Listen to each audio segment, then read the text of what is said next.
네, 장동혁 국민의힘 대표가 귀국을 늦추면서 만났던 이 뒷모습의 남성, 대체 누구냐 질문이 쏟아지는데도 국민의힘은 비밀에 붙였었죠. 그런데 정체가 밝혀지면서 더 논란입니다. 관련해서 영상으로 만나보시죠.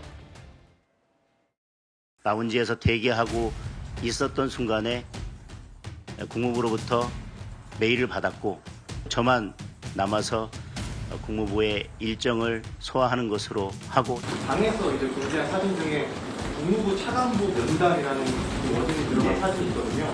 차관보가 그 뒷모습 찍은 게 차관보 본인인지. 예, 그렇습니다. 메시지 하나가 뜬 거예요. 당대표 전화기에. 그래서 조금 남아야 되겠다. 꼭 남아야 되겠느냐. 좀 남아서 그래도 이분들을 한번 좀 만나보고 가야 되겠다. 누군가는 내가 모르겠어요. 국무부 인사에 대해서는 저희들이 직급을 명확하게 그리고 그 이름도 명확하게 밝힐 수 없습니다. 대화 내용도 마찬가지입니다. 다만 직급을 정확하게 밝히면 누군지 특정이 되기 때문에 차관복급이라고 하는 것을 표기하면서 실무상 착오가 있었던 것 같습니다. 그리고 당대표가 미국에서 출장 기간을 연장하면서 누구를 만나고 또 어떤 일정을 소화할지에 대해서는 저의 정무적인 판단이 있었다고 말씀을 드리겠습니다. 네, 한 언론의 취재를 통해서 장동혁 대표가 미국에서 만난 이 뒷모습의 남성이 누군지 정체가 좀 밝혀졌는데 원래 이제 기자단을 배표하는 사진 파일명에는 차관보라고 되어 있었습니다. 그러다 보니까 당연히 차관보 중에 한 명이겠거니라고 생각을 했는데 알고 보니 차관 비서실장이었거든요. 강전하 대변인님. 네. 이 사람이 대체 누구인가요? 그러니까 차관보는 아니고 차관보급이라고 봐야 될 것 같습니다. 개빈 왁스라는 사람인데요. 미국 국무부 차관의 비서실장입니다. 1993년생이고 지금 또 좀 문제가 되는 부분들은 이 비서실장이 트럼프 핵심 지지층, 그러니까 마가 관련 단체에서 활동을 했었다는 것이 알려지고 있거든요. 그런데 트럼프 미국 대통령이 조작되고 망가지고 부패한 선거 과정의 희생양이다. 이런 이야기를 한 적이 있습니다. 예. 그러니까 부정선거론자가 아니냐라는 이야기들이 지금 나오고 있는 것이죠. 그렇다면 지금 이제 야당 측에서 문제 제기하고 있는 것은 장동혁 대표가 어쨌든 국민의 혈세로서 미국까지 갔는데 거기에서 일부러 빨리 가고 그리고 또 추가적으로 있었던 과정에 있어서 누구를 만났는지 그동안에 제대로 밝히지 않았고 네. 이게 결국에는 밝혀진 것도 얘기했었던 차관보가 아니라 차관보급이었다라는 부분들 그리고 이분과 어떠한 이야기를 나눴는지 지금 정확하게 드러나지는 않고 있습니다. 앞서 말씀드린 것처럼 트럼프 미국 대통령의 강성 지지층에서 시작한 사람이 아니냐는 의혹들이 나오고 있어서 이야기가 더 커지고 있는 것으로 보입니다. 예. 물론 장동혁 대표가 사진에 공개된 이 사람 외에도 여러 명을 만났다라고 얘기를 하고 있기 때문에 차관 비서실장만 만나고 돌아온 건 아닐 겁니다. 그런데 국무부 조직도를 좀 살펴보면요. 어느 정도의 직책의 인물이길래 사진까지 찍고 공개를 했는지 좀 의아하기는 한데 이현종 위원님. 네. 보면은 국무부에 꽤 많은 인원이 있는 것 같고 차관의 비서실장 보니까 의회 인준도 필요 없는 임명직이더라고요. 그렇죠. 뭐 미국 국무부가 워낙 크지만 국무부에 보면 이제 부장관이 있고요. 또 차관이 있고 그 밑에 차관보가 있습니다. 또 부차관보가 있고 예. 사실은 비서실장이라고 하는 것은 차관의 어떤 이 일정이나 등등을 이제 책임지는 사람인데 글쎄요. 우리나라로 따지면 글쎄 한 3급 정도 될까요? 3, 4급 정도 될까? 그런 생각이 들어요. 자, 그런데 이 문제는 저는 오늘 장동혁 대표 저 기자회견을 보면서 깜짝 놀랐습니다. 정말 그동안 그렇게 방미 문제에 대한 논란이 있었는데 예. 저렇게 당당하게 이야기할 수 있을까라는 생각이 들었어요. 더군다나 대한민국 제1야당의 대표입니다. 그러면 제1야당의 대표가 미국에 가서 만날 수 있는 사람의 급이 그레이드가 있잖아요. 네. 근데 지금 그 원래 귀국하는 날짜를 3일 연장해서 만난 사람이 지금 차관의 비서실장이라는 거 아니겠습니까? 그것도 93년생이다. 자, 그러면 제가 알기로 아마 장동혁 대표는 이미 그 티켓팅에 들어가서 그때 연락을 받고 나왔던 걸로 알고 있어요. 예. 그러면 일단 그 표 자체가 무효가 되지 않습니까? 그럼 그 비용도 들 것이고 또 새로 표를 또 샀지 않습니까? 그러면 그건 누구 돈으로 갔나요? 결국 우리나라 정당들은 국고의 지원을 받습니다. 그러면 당원들의 당비와 국고 돈으로 가는 것인데 그러면 제1야당 대표가 미국에 가서 만났으면 국민들에게 상세하게 설명해야 되는 게 예의 아닌가요? 예를 들어서 국정원장이 미국에 가서 정말 비밀스러운 이야기를 했다. 이거는 우리가 이야기를 요구하지 않죠. 예. 왜냐 원래 이 어떤 이 정보기관 간에 하지만 그러나 정당의 대표가 간다는 거는 기본적으로 다 공개된 거 아니에요? 오죽했으면 이 비서실장이라는 사람이 자기가 다 이야기를 했지 않습니까? 뭔 이야기를 했고 자기가 원래 초청한 것도 아니고 저쪽에서 요구를 해서 만났다. 이렇게 이야기를 하고 있잖아요. 아무리 그렇지만 이게 국민 자존심에 너무 상처를 주는 거 아닌가요? 제1야당 대표가 이렇게 가서 만날 수 있는 사람이 장관도 아니고 부장관도 아니고 차관도 아니고 그 차관의 비서실장이라고 그러면 그걸 위해서 일정을 연기해서 왔다라 그러면 이게 국민들이 심정이 어떨까요? 예. 저는 그래서 제발 좀 문제의 본질을 좀 느꼈으면 좋겠어요. 그러니까 지금 장동혁 대표가 왜 문제인지 나하고 가서 만났는데 몰라도 돼. 국민들은 이게 어디 있습니까? 예. 정당의 대표가 만나는데. 일단 뭐 김대식 특보단장 같은 경우에는 벤스 부통령도 만나려고 했었는데 트럼프 대통령이 급하게 회의를 소집하는 바람에 눈앞에서 회의장으로 이동을 해버렸다. 뭐 이런 얘기를 하긴 했었습니다. 하지만 좀 이것도 논란이 되는 것 같아요. 사진을 굳이 차관보라고 공개를 했다가 차관보급으로 정정을 한 건데 이제 실무 착오다. 장동혁 대표는 이렇게 얘기를 하고 있습니다. 그러면서도 계속해서 그럼 누구를 대체 만난 거냐라고 했지만 공개를 할 수 없고 미국 국무부가 동의를 한다면 그때 생각해보겠다 이런 얘기를 하고 있는데요.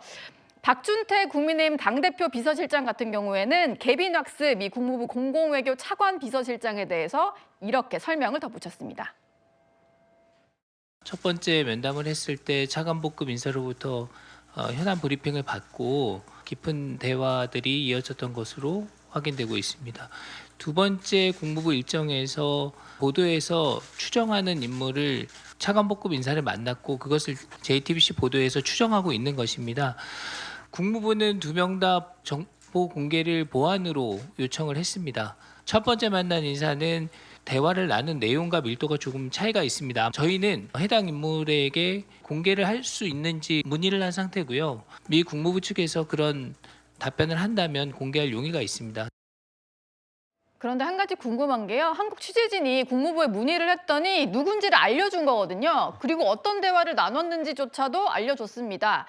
박지원 최고위원님, 그런데도 왜 국민의힘은 자꾸 알려줄 수 없다, 보안사항이다 이렇게 얘기하는 걸까요? 장동혁 대표님 마음을 제가 들어가 볼 수는 없지만 이제 짐작을 해보자면 어쨌든 지방선거를 앞두고 방미를 했기 때문에 굉장히 선거에 뭔가 영향을 줄 만한 중요한 긴밀한 이야기를 나누고 온다라는 이미지를 보이고 싶겠죠.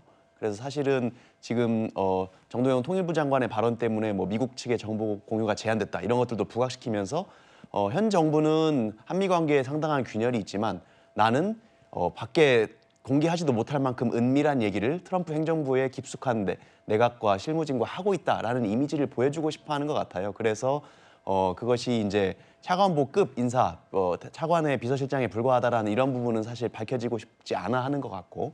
뭔가 이렇게 트럼프 행정부 내부에 말 못할 어떤 공개하기 어려운 은밀한 것을 이야기하고 협상할 수 있는 사람이다라는 점을 강조하고 싶은 것 같고 예. 실제로 이제 장동혁 대표의 주된 지지층인 어떤 극우 세력이나 유튜버들의 입장에서 떠도는 이야기들을 보면 지금도 뭐 트럼프 대통령이 뭐 이재명 대통령을 끌어내리고 윤석열 대통령을 구출해 줄 것이다. 뭐 이런 식의 기대들도 많이 하는 것들이 많이 떠돌아요. 아직 그런 얘기 하는 많이 분들이 있습니다. 있나요? 이제 그런 극우 세력들의 입장에서 보면 장동혁 대표가 방미를 해서 지금 지방선거를 앞두고 굉장히 중요한 시기에 방미를 해서 차마 공개 못할 어떤 사람을 만나고 왔다는 것 자체가 이제 그런 희망을 또 주는 메시지로 해석할 수도 있고요. 그래서 저는 한편으로는 이제 알려지는 것이 좀 부끄러워서 숨기는 것도 있지만 다른 한편으로는 자신의 주된 또 핵심 지지층에게 소구하려는 그런 이미지 정치도 있지 않나 이렇게 생각하고 있습니다. 예.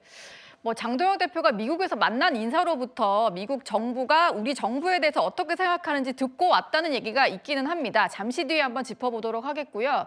배현진 국민의힘 의원은 장동혁 대표가 미국 체류를 연장하기 위해서 전직 외교관에게 SOS를 쳤다가 거절당했다 이렇게 주장하기도 했습니다. 당대표에게 선거 현장에 오지 말라는 서울뿐만 아니라 전국 각 지역에 이를테면 믿고 갔던 인천 최고위 현장에서도 모욕을 당하고 왔지 않습니까? 그 여론이 커지기 시작하니까 그것을 잠시 잠재우기 위한 수단으로 선거 전에 한미 동맹을 이야기하는 그 어색한 명분으로 미국행을 택했는데 그러니까 일정이 없는 상태에서 체류 기간을 늘리고 그 안에서 굉장히 일정을 만들려고 고군분투했던 것 같습니다. 국내 했다라는 인맥을 거군요. 통해서 미국에서 지금 아직도 활동하고 있는 은퇴한 그 전직 외교관에게도 예. SOS를 청했던 거죠. 실제 음. 그분은 그 트럼프 쪽에 어떤 라인이 있는 분인데요. 거절당했다는 사실도 좀 가슴 아프죠. 네, 배현진 의원이 어떤 정보를 듣고 얘기를 하는 건지는 모르겠습니다만 이런 주장을 했습니다. 미국에서 일정을 조금 더 만들려고 체류 기간을 좀 늘리려고 하다 보니까 전직 외교관에게 트럼프 대통령 쪽에 다리를 좀 놔줄 수 있겠냐 이렇게 SOS를 쳤다가 거절당했다라는 주장입니다. 일단 당 차원에서 어떤 반박 논평이라든지 이런 게 나오진 않은 상황인데요. 장현치 부대변인님. 네. 일정이 조율되고 나간 게 아닌 것 같다는 생각이 좀 들긴 해요. 이 말이 맞다면요. 그렇습니다. 배현진 의원이 얘기하는 부분들이 만약 사실이다라고 한다면 사실 야당 대표로서 이 엄중한 시기에 방미를 하면서 사실상 철저하게 일정 조율도 없었던 것 아닌가라는 좀 안타까움이 듭니다. 그런 의미에서는 사실 아무리 야당 대표지만 또 대한민국을 대표하는 또 야당의 대표인데 사실 방미를 하면서 어떤 정도의 사람들을 만났고 어떤 메시지를 나눴는지 이런 부분들은 앞서 이야기가 나온 것처럼 어쩌면 국민들의 자존심과도 또 국격과도 직결되는 문제 아닌가라는 생각이 듭니다. 그러나 장동혁 대표가 지금 만난 것으로 알려지는 인물들에 대해서도 과연 야당 대표의 급으로서 그 인물들을 만나는 것이 맞느냐 이런 지적들은 계속 나올 것 같고요. 그리고 어떤 인물들을 만나서 어떤 메시지를 얻어왔는지 정말 제대로 된 성과가 있는 것인지 이런 부분에 대해서도 계속해서 논란될 것 같습니다. 뿐만 아니라 일정이 처음에는 2박 4일이었다가 5박 7일 그리고 나중에는 8박 10일로 계속 수정되는 모습을 보더라도 사실 제1야당의 대표의 방미 일정이 얼마나 허술하게 짜여져 있는지를 바로 추단할 수 있는 것 아닌가라는 생각이 들기 때문에 배현진 의원이 했던 저 이야기에 대해서 장동혁 대표가 사실인지 여부에 대해서 저는 꼭 해명하고 답을 해야 된다고 생각합니다. 예.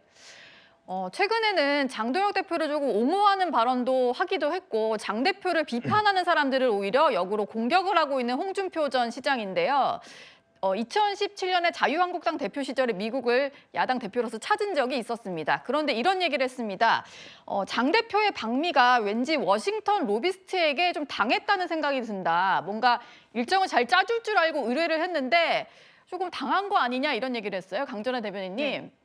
제가 보기에도 일정이 한 2번 정도 이렇게 조정이 된 거잖아요. 계속 늘어난 거잖아요. 그렇죠. 조금 아까 배현진 의원이 이야기한 것도 일맥상통하다고 생각을 하는데요. 장동혁 대표 일행은 미국에서 어쨌든 더 많은 사람들을 만나서 성과를 올리고 싶었던 마음은 분명히 있었을 것이라 생각합니다. 그런데 그 시기를 생각해 보면은 미국이 이란과 휴전 협정에 대해서 논의하고 있었던 굉장히 어수선한 시기였기 때문에 예. 아까 잠깐 얘기했었던 벤스 부통령이라든지 이런 사람들을 만나기는 좀 어려웠던 것이 아닌가 생각이 드는데요. 그 와중에 더 많은 사람을 만나기 위해서 로비스트나 뭐 전직 외교관 이런 사람들과도 접촉했던 것이 아닌가 개인적으로 생각을 합니다. 근데 반대로 생각을 해보면은요.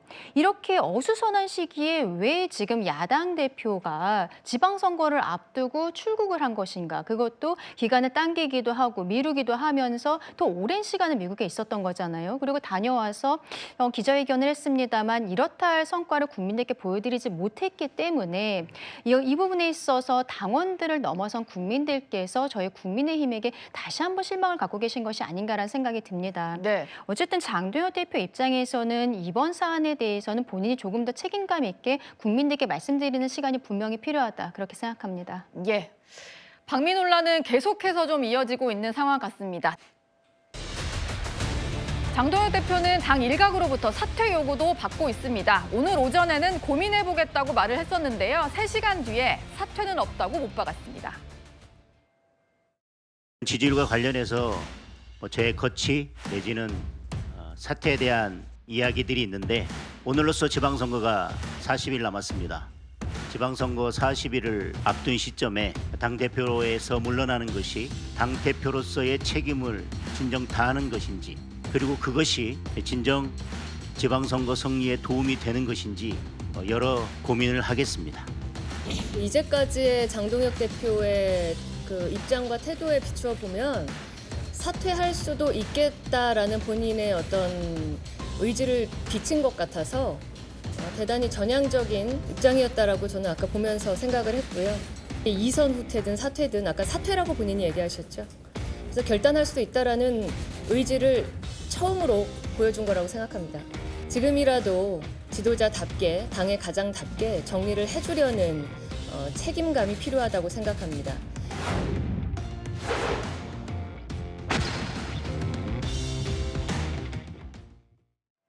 네, 물러나는 정치는 장동혁의 정치가 아니다라고 하면서 사퇴에는 확실하게 선을 긋는 모습이었습니다.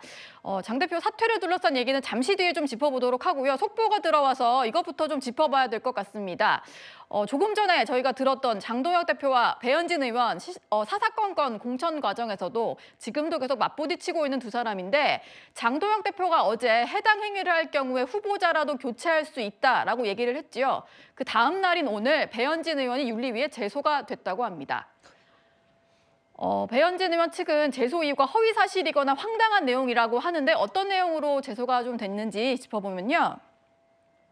출마 예정자 20여 명이 당 윤리위에 배현진 의원을 제소했다고 하는데 아마 서울시당 위원장으로서 제소가 된 게 아닌가 싶습니다.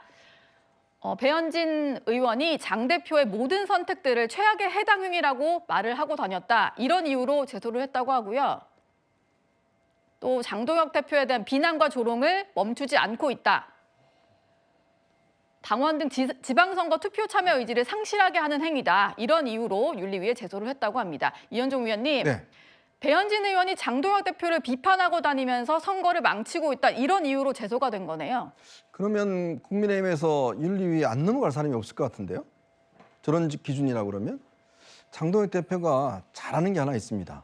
이 윤리위에 옮기는 거. 뭐 이런 거는 잘하는 것 같아요. 예. 굉장히 신속하게 또 하는 것 같습니다. 자, 정말 해당 행위라는 게 어떤 걸까요? 지금 오늘 뭐 우리가 좀 이따 이야기하겠지만 국민의힘의 정말 지지율이 정말 바닥을 치고 있습니다. 자, 그리고 그 중요한 시기에 상대당에 있는 정청래 대표는 전국의 22개 지역을 가서 이 선거운동을 할 상황에서 연일 후보랑 같이 그렇죠. 다니고 있죠. 현일 후보들하고 이 돌아다닌 상황에서 지금 장동혁 대표는 딱 3군데를 갔습니다. 그리고 미국을 10일 동안 갔어요. 네. 자, 그리고 이런 후보들이 지금 공천이 빨리 안 돼서 지금 여러 가지 이야기를 많이 하고 있지 않습니까? 피가 정말 바짝바짝 말라간다는 이야기를 많이 하고 있는데, 자, 그러면 지금 성적표가 F가 나온 거예요. 낙제점이 나왔습니다. 네. 그럼 이거 누구 책임인가요? 근데 장동혁 대표는 자기 책임이 아니라는 것 같아요. 당에 있는 갈등의 일으키는 사람들 책임이라고 그러는데, 글쎄, 당대표가 왜 당대표입니까? 당에 있는 모든 일에 대한 최종적 책임은 기본적으로 당대표가 지는 거 아닌가요? 자, 그런 상황에서 또 이제 지금 이 지지율이 정말 바닥을 치고 있는 상황에 예. 또 배현진 의원을 또 이제 윤리위에 넘겼다? 이거야말로 오기 정치라고 저는 생각하지 않을 수가 없습니다. 도대체 뭘 하려고 하는 것인지. 자신의 어떤 방미에 대해서는 전부 다 보완이고 아무것도 이야기할 수 없다 그러고, 그다음에 당비를 얼마나 썼겠습니까? 비행기값만 하더라도 엄청난 거 아니겠습니까? 10명이 갔으니까요. 그것도 지금 이 유료 활동료가 높은 시점에 가서 예. 제대로 된 사람 만나지도 못하고 설명도 못하고, 자, 그런 사람이 해당 행위를 했습니까? 아니면 배현진 의원, 그걸 비판한 배현진 의원이 해당 행위를 했을까요? 그나마 국민들이 판단할 텐데, 전 정말 제가 오랫동안 정치를 취재하면서 봐왔던 정치인들 중에서 제일 이해 못할 분인 것 같습니다. 예. 근데 지금 뭐 이렇게 충돌하는 건 좋은데 지방선거가 40일 남았습니다. 40일 남은 상황에서 후보도 아직 확정 못한 곳이 많고요. 이럴 때인가 싶기는 한데 다시 사퇴 얘기로 좀 돌아가 보도록 하겠습니다. 장동혁 대표가요, 오늘 오전에 이런 얘기했습니다. 나의 사퇴가 지방선거 승리에 도움되는지 고민을 해보겠다.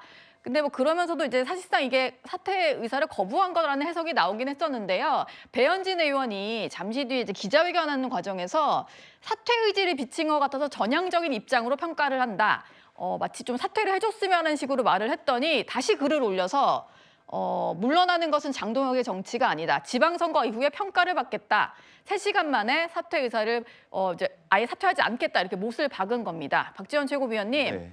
장동혁 대표 입장에서는 오히려 자신을 공격하는 사람들, 이런 사람들이 하는 해당 행위 때문에 우리 당의 지지율도 떨어진다, 이런 생각인 것 같아요. 네, 그런 해석도 가능하죠. 그러니까 지금 현재 국민의힘 정당 지지율 15%라는 수치가 나왔었는데, 과거에 국민의힘 전신이라고 할 수 있는 자유한국당의 경우에도 정당 지지율이 약 8% 이렇게 한 자릿수일 때가 있었습니다. 2017년도, 18년도경이었는데 그 당시를 생각해보면 지금이랑 비슷한 것이 박근혜 대통령 탄핵 국면, 거치고 나서 그 안에서 친박이냐 아니냐 가지고 개파 갈등이 굉장히 심했었고 네. 그러면서 그 노선 갈등 때문에 당의 균열이 일어나면서 그것들을 보다 못한 당원들이 그리고 국민들이 염증을 느끼면서 그때 정당 지지율이 한 자릿수로 추락을 했었거든요. 그런데 지금도 사실은 비슷한 상황이라고 볼 수도 있죠.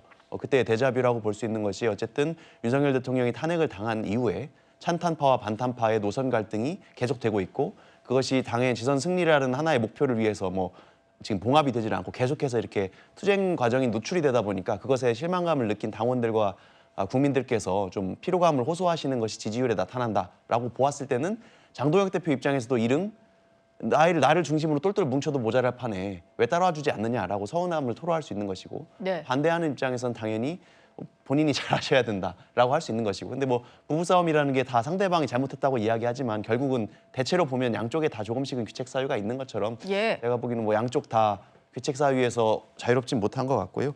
특히 장동혁 대표 아까 처음 발언 관련해서 이게 사퇴를 할 것처럼 굉장히 전향적인 이야기로 들었다. 배현진 의원께서 이렇게 말씀하셨는데 전 그렇게 해석하는 걸 보고 아직도 이렇게 서로 간의 입장차가 극명하구나라고 느꼈어요. 네. 저는 처음 장동혁 대표 발언을 들었을 때 늘 하시던 얘기잖아요. 숙고하겠다, 고민하겠다. 근데 발언을 보면 진정 책임 있는 정치인지 고민하겠다. 진정 당을 위하는 것인지 고민하겠다. 저는 그 말에서 당연히 사퇴하지 않으실 거라는 걸 바로 읽었거든요. 네. 그럼에도 불구하고 사퇴할 것이다, 전향적이다, 사퇴해야 한다 이런 식으로 자꾸 몰고 가는 것 자체가 장동혁 대표를 이해하지 못하고 있거나 아니면 이해하지 않으려고 애를 쓰고 있는 배현진 의원의 모습이라고 느꼈습니다. 네. 장 대표는 그냥 사퇴할 생각이 처음부터 없었는데 배현진 의원은 사퇴를 했으면 말하면 전향적이다 이렇게 평가를 했던 것 같고 결과적으로 지방선거 이후로 지방선거 결과로 내가 책임지겠다 이렇게 결론을 내린 상황입니다. 오늘 근데 이런 목소리도 나오긴 했습니다. 장 대표를 흔드는 건 선거에 도움이 되지 않는다라고 하면서요. 원외 당협위원장들이 이렇게 기자회견을 열기는 했는데요. 강전혜 대변인님. 네. 개파 싸움 할 때 하더라도 일단 선거부터 치르자 이런 목소리가 나왔네요. 그렇죠. 장동혁 대표가 그동안에 보여줬었던 모습들 중에서 필리버스터 24시간 했던 모습, 단식을 했던 모습, 여기에서 저희 국민의힘이 장동혁을 중심으로 해서 다시 한번 똘똘 뭉치자라는 분위기가 있었던 것이 사실이거든요. 그리고 그 이후에 결국에는 107명의 연서로서 결의문도 채택되지 않았습니까?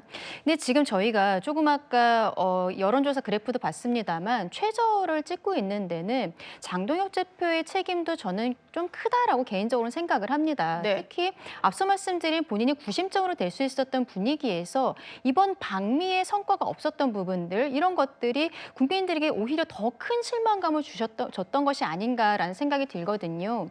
본인이 이러한 부분에 있어서는 조금 더 솔직하게 국민들께 책임감 있는 메시지를 내는 것이 중요하다라고 생각을 하고요.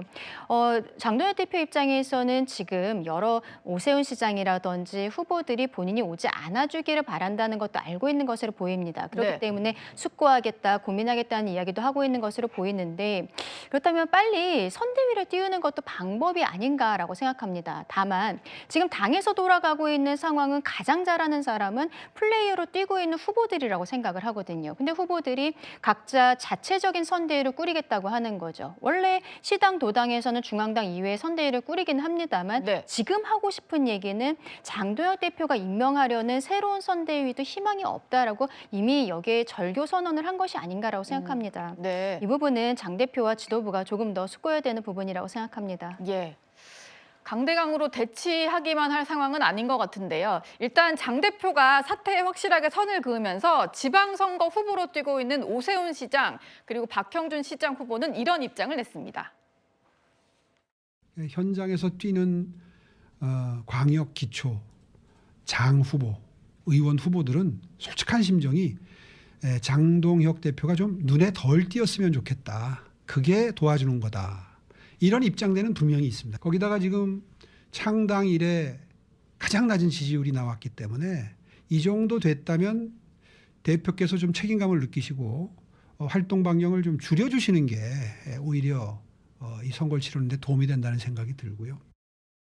선거 지금 이제 40일 정도 남았는데 당의 지도부 바꾼다고 무슨 뚜렷한 방법이 있겠어요. 그러니까 빨리 선대위를 구성하는 게 저는 방법이라고 생각하고 중앙선대위도 좀 새로운 면모를 보일 수 있도록 구성하고 그리고 당 지도부가 빨리 지역 선대위 중심으로 이번 그 선거를 집중적으로 좀 치러라 하는 방침을 빨리 결정을 하는 게 저는 좋다고 생각합니다. 예, 그러니까 주요 광역단체장 후보들은 장동혁 대표가 눈에 좀 덜 띄는 방향으로 선거를 하고 싶다 이런 얘기를 하고 있습니다. 장현주 부대변인님, 이게 진짜 우픈 상황이네요. 어떻게 보셨어요? 장동혁 대표에게는 우프다라기보다는 정말 뼈 아프고 가슴 아픈 얘기가 될 것 같습니다. 사실 자당의 후보자들이 그러니까 당대표에 대해서 사퇴하지 않으면 눈에 덜 띄어라, 모습을 덜 드러내라라고 말하는 상황 자체가 정상적인 정당의 모습이라고 저는 생각할 수 없다고 봅니다. 특히나 지금 지방선거가 40일밖에 남지 않은 상황인데 당의 대표를 향해서 이런 쓴소리들이 계속해서 나오고 있다라는 상황에 대해서 장동혁 대표가 좀 더 엄중하게 생각할 필요는 있겠다라는 생각은 드는데요. 그런데 오늘 나오는 이야기들 그리고 장동혁 대표의 강경한 입장을 봤을 때는 사퇴를 한다거나 이선으로 물러난다거나 이럴 가능성은 저는 거의 없다라고 봅니다. 오히려 그런 것보다는 지금 단계에서 당대표를 흔들려고 하거나 또는 당의 분열이나 이런 모습들 때문에 지방선거에 악영향을 미치고 있다 이렇게 생각할 가능성이 높고요. 그렇다면 아마 지방선거 이후에 국민의힘이 만약 참패를 하게 된다라고 한다면 그 책임론에 대해서 장동혁 대표는 물론 본인에게도 책임이 있겠지만 당시 선거 과정에서 당대표와 지도부를 흔들고 그리고 당을 분열로 몰아갔던 사람들에게도 책임이 있다. 저는 이런 논리를 펼 가능성이 높다라고 보이기 때문에 지금 상황에서는 지방선거 과정도 중요하겠지만 지방선거 이후의 책임론에 대해서도 아마 이미 갈등을 보여주고 있다. 예고편이 아닌가라는 생각도 듭니다. 예. 그러게 말입니다. 선거 결과를 놓고도 해석이 분분해지기 시작하면 이 내용이 어디까지 갈지 알 수가 없을 것 같습니다.